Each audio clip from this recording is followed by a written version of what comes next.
Bonsoir à tous. Ce soir, c'est pas le doyen qui vous parle, c'est le cardiologue. Je voudrais vous raconter une histoire qu'on m'a racontée il y a 30 ans, que j'adore. C'est l'histoire d'Arthur et Martin. Elle m'a été racontée par un de mes mentors au Canada, le docteur Nadeau à Montréal. On lui avait raconté, c'était son mentor, le docteur James, qui était à l'université de Detroit, Michigan, qui la tenait, et ainsi de suite, et ainsi de suite. Cette histoire d'Arthur et Martin, elle nous amène en Grande-Bretagne en 1907. Donc on est à Londres en 1907. Petite vidéo pour vous remettre dans l'ambiance de l'époque, sous le règne du roi Édouard VII. Ça sera son fils Georges V pendant la Première Guerre mondiale, le pauvre. Et vous voyez, président de la République française, il n'a pas laissé un nom, Monsieur Armand Fallières. Alors on va quitter Londres et on va aller à la campagne. On va aller à Bradgard, dans le Kent. Vous voyez, alors ça c'est vraiment la maison où ça s'est passé. Donc l'histoire d'Arthur et Martin. Donc Arthur, c'est un savant au sens du 19e. Alors, difficile à classer avec notre vocabulaire de maintenant. Physiologiste, oui, biologiste, certainement. Anatomiste. Il fait de l'anatomie comparée. Alors, il s'occupe de comparer des anatomies animales. Et puis, il fait aussi un peu de paléontologie. Et puis, on verra plus tard, il fait de la paléoanthropologie.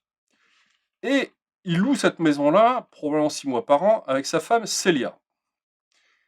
Et à l'intérieur, ils ont installé un labo.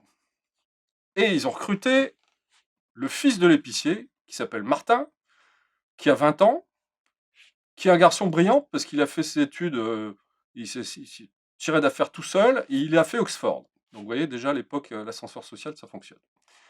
Et donc, on est à Bradgard, dans la maison louée par Arthur et Célia. Et Arthur et Célia sont allés se balader à vélo. Alors là, c'est pas eux, hein, pas exagérer, mais enfin, c'est quand même des cyclistes anglais de 1907. Donc voilà, en gros, à quoi ils auraient pu ressembler. Et ils ont laissé Martin qui bossait tout seul au labo. Et là, il y a plusieurs versions. Alors, il y a une version avec un hérisson, il y a une version avec un rat, mais surtout, le quatrième personnage de cette histoire, c'est la taupe. The mole, en anglais. Alors, la taupe. Pourquoi? Parce que la taupe, ça infeste les jardins, en Angleterre notamment, et on les piège. D'ailleurs, à ce propos, je vous ai apporté un piège à taupe. Alors, je vais vous montrer comment ça fonctionne. C'est assez dangereux. Non, monsieur Il il n'y a faut... pas de ça ici. Quoi? Vous allez encore vous faire mal. Ah oui? Non, non, Bon. non, non. Bon. Alors, bon. Alors, revenons à la taupe. La taupe, elle a été disséquée par Martin. Et Martin travaille sur le cœur de la taupe. Pourquoi?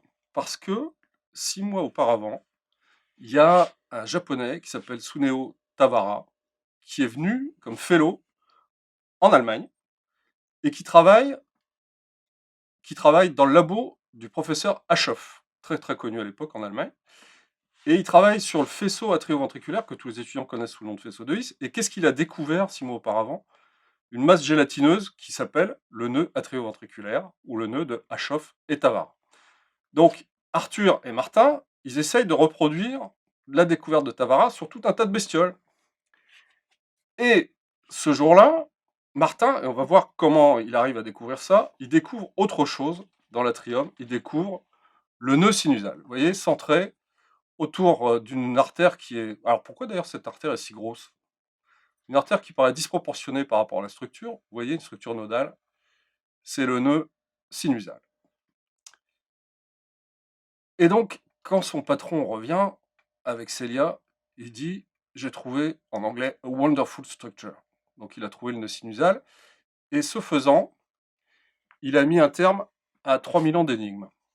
Alors comment il en est arrivé là? Ça c'est l'histoire, la tradition orale, parce que vous ne trouverez pas ça sur le net.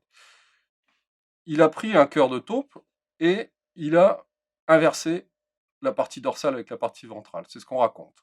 Vous voyez, on représente ici les deux nœuds, et puis si je retourne, si j'inverse la lame, si j'inverse la coupe sous le microscope, je regarde exactement aux antipodes, et au lieu de regarder sur le nœud atrioventriculaire, je regarde là où se trouve le nœud sinusal. Et donc, évidemment, ces deux personnages, Arthur et Martin, c'est qui? C'est Sir Arthur Kiss, parce que Arthur, il va être anobli par le roi. Et puis, l'autre, c'est Martin Flack. Donc, c'est le nœud de Kiss et Flack. Alors, qu'est-ce qu'ils vont devenir? Martin, d'abord, lui, il va bien évoluer parce qu'il va continuer ses études et il va devenir, ouais, ça doit être l'équivalent de maître de conf, il va devenir démonstrateur de physiologie au London Hospital. Ce qui est vachement intéressant, c'est qu'il va faire la Première Guerre mondiale et il va devenir physiologiste aéronautique. Et il va probablement être dans les pionniers de la médecine aéronautique britannique pour l'Air Force. Vous savez, les biplans à l'époque. Bon, ça sera sa carrière. Et puis de l'autre côté, il y a Sir Arthur, avec une mine sévère hein, quand même, hein. Lui, il devient conservateur d'un musée du Collège royal des chirurgiens. Et puis surtout, le pauvre, il va mal tourner parce que il va se lancer dans une controverse qui s'appelle l'affaire du crâne de Piltdown. Alors, je ne sais pas si vous vous souvenez, mais fin 19e, les Allemands, ils trouvent à Néander un crâne qui va être considéré comme un homme archaïque, qu'on appelle maintenant, bien sûr, le néandertalien, avec les Denisoviens, avec tous ces homininés, là. Et donc, les Anglais, ils veulent absolument découvrir aussi quelque chose. Et donc, ils trouvent le crâne de Piltdown. Et donc, Sir Arthur, il va se lancer, vous le voyez au milieu, on le reconnaît assez bien avec sa blouse blanche, là, avec ses collègues. Il va se lancer dans des années de controverses, à analyser ce crâne. Et on saura, je crois que c'est 20 ou 30 ans plus tard, que c'était en fait une supercherie. C'était un assemblage d'os humains et d'os de singe. Donc il s'est complètement discrédité dans cette affaire, parce que comme dirait notre ami Donald, fake. Donc voilà, il a mal terminé.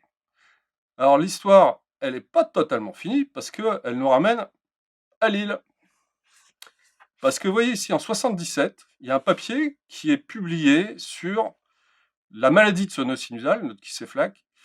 Et en gros, je vous la fais courte, ce papier il dit que quand le nœud est détruit à 95%, il marche encore. Et les signataires de ce papier, c'est deux de mes anciens patrons, Claude Théry et Jean Lequièvre. Il y a également un des grands patrons de la NAPAT lilloise qui est Bernard Gosselin. Et puis le quatrième signataire, vous avez vu son nom, c'est Henri Warmbourg. Je pense que ce nom, bien sûr, vous évoque quelque chose. Donc nous voici revenus à Lille.